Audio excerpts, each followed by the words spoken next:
We're at the bike shed in Shoreditch in London, and we're about to road test these two Triumphs. It's the Bobber and the Thruxton R. So it's battle of the Bonnies, essentially.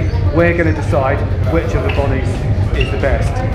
It might seem like an unlikely pairing, but the Bobber really divided opinion on the launch last year, because everybody gets off the Thruxton R gushing about it, about how good it is. And I think journalists looking at the Bobber thought, yeah, it might be good, but there's no way I'm going to like it as much as the Thruxton R. But then they get off it arguing about which they'd rather have. So we're going to settle that. And we've got a guest road tester today. It's Charley Boorman, famous, among other things, for Long Way Down and Long Way Round, and now Long Way Back. The book about your crash. How is the leg? Yeah, the legs are fine. I've only really been walking properly the last sort of couple of months, really.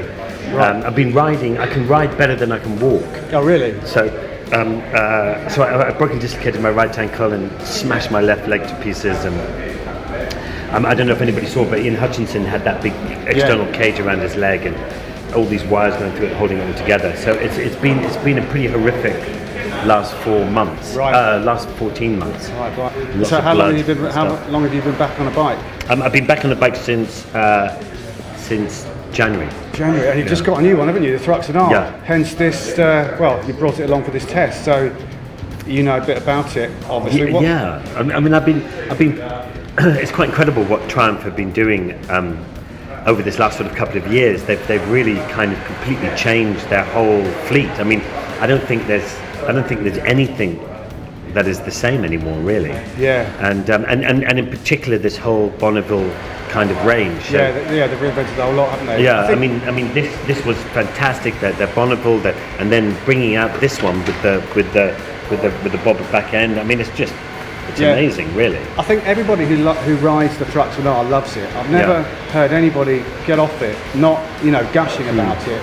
And I think what was surprising about this is people didn't expect it to ride as well as it did, because it's a stripped down cruiser, so you look at it and you think it's a kind of styling exercise. There's no way I'm going to have as much fun on that as I did on the Thruxton R. But in fact, what I've heard journalists saying on the launch was, oh, hang on, I think I might even rather have this than the Thruxton R, because it does actually really handle. It's got short travel suspension, which according to Triumph is permitted by the fact that it's never going to take a pillion. And that is one of the things that makes it handle as well as it does. And so it's a more natural riding position as well, isn't it? Than you expect. I think with something like this, and traditionally you would expect your feet to be a lot further forward. Like that. Yeah, and then that for me, I've never really enjoyed that. I hate it. That position. I mean, as well as that, we've got to remember that with this bike, it's not a chopped up version of this. They built this bike to be this bike. Yeah. And so that means the frame. That means everything. Yeah. So and then it, as you say, you were telling me earlier, which it is about 20 horsepower down. It's 20 horsepower down and a few, about 4 pounds foot down. 4 pounds foot down. But the way they've geared it and the delivery of the power is really nice. Yeah, it makes it lower. So you've got that immediate, just twitch the throttle and you go, bar. It's really good for just snapping past the car in front, isn't it? Yeah, it's lovely. And as well as that, it's that lovely twin engine feel as well, which always has those twins always have that great grunt. Or that great kind of torque. So anyway, we're going to go for a ride, and we're going to decide which we think we would rather own. Essentially, whether you've made the right decision or whether you've cocked up. Well, obviously, I've made the right decision. I mean, Well, wait until we're finished. Well, no, I've already decided. Okay. We'll get back to you. Yeah.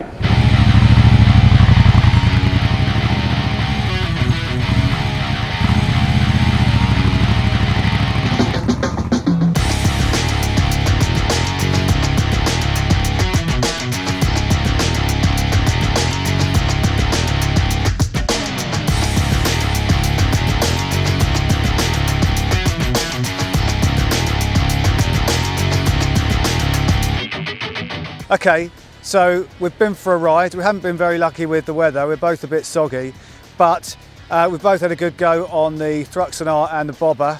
And Charley, you were about to say that having ridden them both, I think you were going to say that you've realised you made a mistake, weren't you?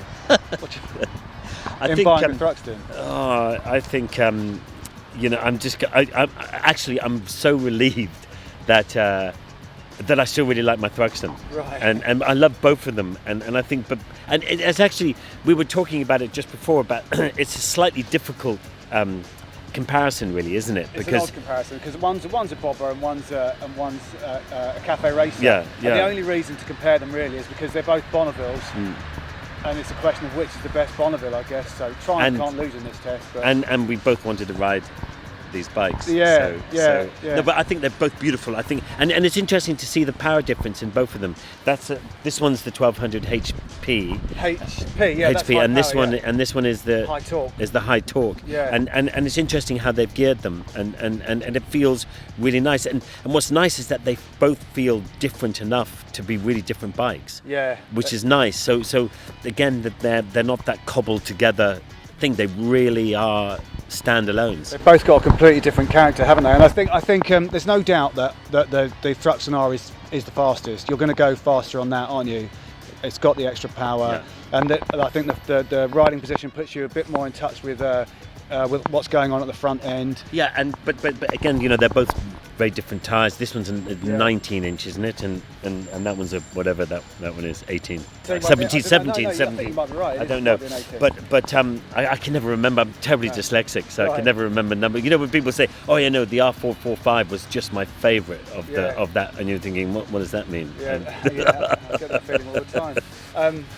But I think the thing about this is it's although that's the fastest one, and that does highlight some things about this which aren't as good. Like the front brake is just nowhere near as powerful as the twin discs on the Thruxton R. But the thing about this is it feels faster than it ought to be, doesn't it? And this is fabulous. I mean, if anybody's worried about whether this can handle or not, or handle it, then this really does. I mean, this has the power.